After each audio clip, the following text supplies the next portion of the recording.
ମାକ୍ସ ସ୍ୱାମୀ ଇଏ କହିଲା ମୁଁ ତ ଘଇତା ସ୍ୱାମୀ ସିଏ ପୁଣି ମାକ୍ସ ସ୍ୱାମୀ ବସ ବାବା ଖାଲି କଣ ହଜବେଣ୍ଡକୁ ସ୍ୱାମୀ କୁହାଯାଏ ଆଉ କାହାକୁ ସ୍ୱାମୀ କୁହାଯାଏନି।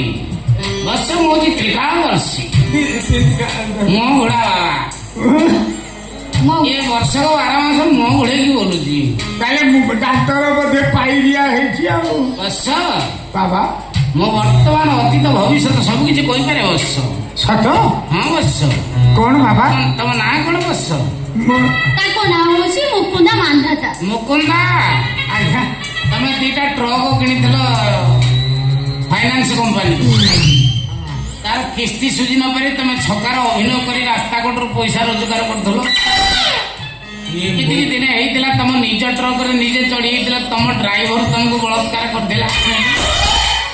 ସତ କଥା ଗୁରା ସବୁ ଜାଣି ଦେଇଛନ୍ତି କେମିତି ତୁମେ ଏସବୁ କଥା ଜାଣିଲେ କେମିତି ବାବା ମୁଁ ପ୍ରଥମରୁ କହିଛି ତ୍ରିକାଳଦର୍ଶୀ ହଁ ବହୁତ କଥା ମୁଁ କହିଦେଇପାରେ। ଆଗକୁ କଣ ଘଟିବ ମୁଁ କହିଥିଲି। ଦେଶ ଦେଶ ଭିତରେ ଯୁଦ୍ଧ ହବ।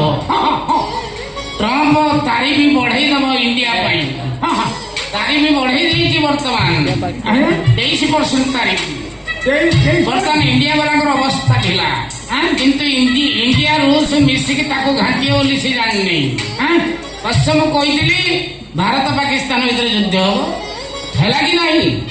ଭାରତ ଘାଣ୍ଟି ଦେଲା କି ନାହିଁ? ଘାଣ୍ଟି ଦେଲା ବେଳେ ପାକିସ୍ତାନ ଧୂଳି ଚାଟି ଏ ଯୁଦ୍ଧ ସବୁ କିଏ କଲା? କିଏ କଲେ ବାବା ମୋ ଭୂତମାନେ କଲେ। ବସ ମାନେ କଲେ କାହିଁ ଭୂତ ତ କୋଉଠି ଦେଖାଯାଉନାହାନ୍ତି ଭୂତଙ୍କୁ ଏଠି ଆଣିଲେ ତମେ କଣ ସମ୍ବଳା ପଡିବ? ମୋ ଭୂତମାନେ ଆଇଲେ ତମ ସ୍ତ୍ରୀକି ଆଗେ ରେପ୍ କରିବେ। ସେ ଭାରି ଜନାକାରିଆ ଭୂତ ସବୁ। ତାହେଲେ ସେ ଭୂତ ମାନେ କୋଉଠି ଅଛନ୍ତି? ତାକୁ ସବୁ ଲଗେଇ ଦେଇକି ସେ ସମୁଦ୍ର ଭିତରେ ପଶିକି ଗଭର୍ଣ୍ଣମେଣ୍ଟ ସର୍ଭିସ କରୁଛନ୍ତି ଜଳଜୀବ ମାନଙ୍କୁ ଗଣନା କରୁଛନ୍ତି। ବିପିଏଲ ଚାଉଳ ଗଣୁଛନ୍ତି। ଏସବୁ କାର୍ଯ୍ୟରେ ତାଙ୍କୁ ଲିପ୍ତ କରାଯାଇଛି। ଛୁଆ ମାଣ୍ଡିଆ ମୁଗ ସବୁ ଗଣୁଥିବେ ବସ ବସ ବାବା ବାବା ବାବା ସବୁ କଥା ତ ଜାଣିପାରୁଛନ୍ତି ବାବା ମତେ କହିଲେ ମୁଁ କାହିଁକି ଆସିଛି ତମେ ଗୋଟେ ବିରାଟ ସମସ୍ୟାରେ ଛନ୍ଦି ହେଇଛ। ବସ କୋଉଟା କହିଲେ ଅନେକ ସଂଘର୍ଷ କଲା ପରେ ତମର ସନ୍ତାନ ସନ୍ତତି ହଉନାହିଁ। ହଁ ଶୁଣିବି ଯେତେ ସଂଘର୍ଷ କଲେ କଣ ହବ? ଏ ତ ମୂଳରୁ ନିଗଡା କାଠ ରସ ଥିଲେ ସିନା ଫଳ ପାଇବ। ଚାନ୍ଦିନୀ ଯେତେ ଯାହା କଲେ ମୁଁ ତମ ସ୍ୱାମୀ ଦେବତା ମହାପ୍ରସାଦ ଠାରୁ ପଡି ତମେ ଏମିତି ସ୍ୱାମୀଙ୍କ ଆଗରେ ମତେ ପାଶବିକ ଅତ୍ୟାଚାର କରୁଛ।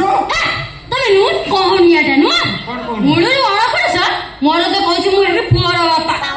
ଏଇଠି ଉଷୁନା ଧାନ ଗଜା ହେଲାଣି ନା ଅଣପୁରୁଷ ବାପା ହେଲାଣି? ସବୁ ସେଇ ବିହନର ଦୋଷ। ଇହାର ଦୋଷ ନା ଶଳା ସେ ଜମିର ଦୋଷ। କଣ କହିଲ? ଜମିର ଦୋଷ? ଆଉ ଟାଙ୍ଗଣା ଭୁଇଁ ଶଳା ଏମିତି ଭୁଇଁ ଚାକୁଟା ବୁଣି ଉଠେଇନି କା ଜୀବନରେ ହାଡ଼ ଅଛି? କିଏ କହିଲ? କିଏ ନ ଜାଣିଛି ବା? କଷି ବେଳେ ମୁଁ କେତେ ଡଷ୍ଟବିନରେ ପକେଇ ଦେଇଛି। ବାବା ବସ ଇଏ କଣ ତମେ 2 ଜଣ ଟିକେ ଯୁକ୍ତି ତର୍କ କର ନାହିଁ। ଏଇଟା ନ୍ୟାୟାଳୟ ନୁହଁ ଆଉ ବାବା ଏଇଟା ହଉଛି ଦେବାଳୟ। ମୁଁ ଜାଣିପାରୁଛି ମାଇ ପିଲା ତା କଷି ବେଳୁ ଅନେକ ପ୍ରଡକ୍ସନ କରି କୋଲ୍ଡ ଷ୍ଟୋରରେ ଫୋପାଡ଼ି ଦେଇଛି ଯାହା ଫଳରେ କି ବର୍ତ୍ତମାନ ସମସ୍ୟାର ସମ୍ମୁଖୀନ ହଉଛ। ତାହେଲେ ବାବା ମୁଁ ଏଇନେ କଣ କରିବି ସେଇଟା ସବୁ ଯାକ କିଛି ଅସୁବିଧା ନାହିଁ। ତମେ ମୋ ପାଖକୁ ଆସିଛ ମାନେ ଗୋଟିଏ ବିଭୂତି ଅନ୍ନ ଦେବି। ତମେ ତାକୁ ସେବନ କଲା ପରେ ତମର ପିଲା ହବ। କଣ କହୁଛ ବାବା? ଏମିତି ଅନେକ ପିଲା ମୁଁ ହେଇଛି ଗୋଟେ 80 ବର୍ଷର ବୁଢୀ ବିଭୂତି ଅନ୍ନ ସେବନ କରି ପିଲା ଜନ୍ମ କଲେ ତା ଡେଟ୍ ହେଇଗଲାଣି ବୋଧେ ଏଇ 6 ମାସକୁ ତାର ପିଲା ହବ। ଆଉ ଗୋଟେ 100 ବର୍ଷର ବୁଢୀ କଣ କହିବି ଗୋଟେ ତୋର କଣ ମନ ହେଲା ଆସିକି କହିଲା ବାବା ମତେ ଟିକେ ଦିଅ ମୁଁ ଦେଇଦେଲି। 100 ବର୍ଷର ବୁଢୀ ତାର ଜାଁଳା ଛୁଆ ହେଇଗଲେ। ଡବଲ ଛୁଆ ଯେତେବେଳେ ହେଇଗଲେ ତାକୁ ଜନ୍ମ କରିପାରିଲାନି ଅନଲୋଡ କରିପାରିଲାନି ମରିଗଲା। ଆଉ ଯେତେବେଳେ ଡାଉନଲୋଡ ହେଇପାରିଲାନି ମରିଗଲା କିନ୍ତୁ ତାକୁ ନେଇକି ଜୁଇରେ ଶୋଇଛନ୍ତି। ସେଠି ଅଲୌକିକ ଘଟଣା ଘଟିଲା। କଣ ବାବା? ବାବା ସେଇ ଜୁଇରେ ଶୋଇଛି ଡାଉନଲୋଡ ହେଇଗଲା। ଆଉ ସେଇ ଛୁଆ ଉଠିକି ବୁଢୀ ମୁହଁରେ ନିଆଁ ଦେଲେ। ଯାହା ହଉ କଷ୍ଟ ମଷ୍ଟ ଛୁଆଟା ଜନ୍ମ କରିଦେଲା।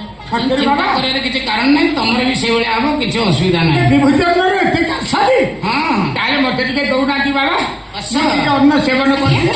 ଏଇଥିରେ ପଶି ଏଇଥିରେ ପଇଛି ବିଭୂତି ଜଳ। ଇଏ ବିଭୂତି ଅନ୍ନ ନୁହଁ ଏଟା ବିଭୂତି ଜଳ। ହଁ ବିଭୂତି ଜଳ। ତମେ ଟୋକା ପିଇଦିଅ ମୁଁ ଟୋକା ପିଇଦିଏ। 2 ଜଣଙ୍କର ହବ ବେ। ନା ନା ନା ନା ପୁରୁଷ ପିଇବ। ବସ ବାସ ତମେ ସିଧା ଏଉଠୁ ଘରକୁ ଯାଅ। ତମ ସ୍ତ୍ରୀ ଯୋଉ ଅବସ୍ଥାରେ ଥିବ ସେଠି ଯାଇ ଯୁଦ୍ଧ ଆରମ୍ଭ କରିବ। ବାବା ହଁ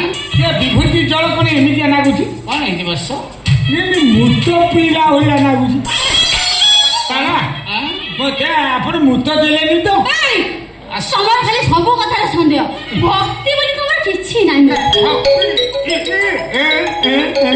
ଆସ ଆସ କଣ ଏମିତି ହେଲାଣି କଣ ଏମିତି ହେଲାଣି ବୋଧେ ବାହେ କାଟି ପକଉଛି ତଳି ପେଟ କାଟିଲେ ଝାଡା ହେଇଯିବ ବୋଧେ ଲାଟିନି ମୁଁ ଲାଟିନୁ ଆସେ ଆସ ଦୟା ବୁଢା କିଛି ଜାଣିପାରୁନି କାଢୁନ ନା କାଢିବିନି ବୁଢା ଯାଇଛି ଲାଟିନି ଗୋଟେ କାମ କର ବୁଢାର ମାଲ ପଟା ସବୁ ଧର ତା ଭଣଜା ସାଙ୍ଗରେ ମିଶିକି ସେ ପଞ୍ଚବଟୀ ଜଙ୍ଗଲରୁ ବହୁ ସୁନା ଗହଣା ସବୁ କଲେକ୍ସନ କରି ରଖିଛି ତାକୁ ଧରିକି ଆମେ ପଳେଇବା ବୁଢା ନାମ ନଉଥିବ ଆମେ ସୁଖରେ ସଂସାର କରିବା ଆଉ ଡେରି କରନି ଆସ ପଳେଇବା ଏଇଟା କଣ ପୁଣି ଆଇଲାଣି ହଉଛି ଗୋଟେ ବାବା କାମ ଅଛି ଆଉ କାମ ଅଛି ଆଉ ସେ ବିଭୂତି ଦଳର କାମ ଅଛି ଆଉ ନାଇଁ ପ୍ରକୃତି ବାବା ନା ମୋ ଗାଡି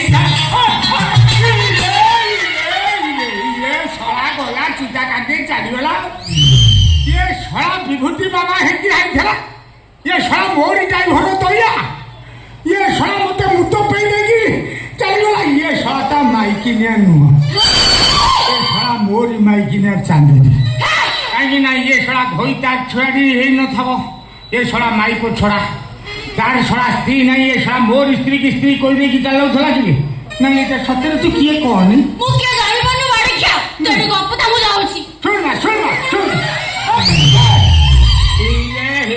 ଇଏ ଶଳାକୁ ନିଶା ଘାରିଥିବେ ଇଏ ଶଳା ଚାଲିଗଲା ମୋ ଘାରିବା କଥାଟାକୁ ଘାରିବ ଆଉ ଶଳା ମୁଁ ସେଇଟା କର୍ମ କରୁଛି ଆଉ କହୁନା ଏଇଟା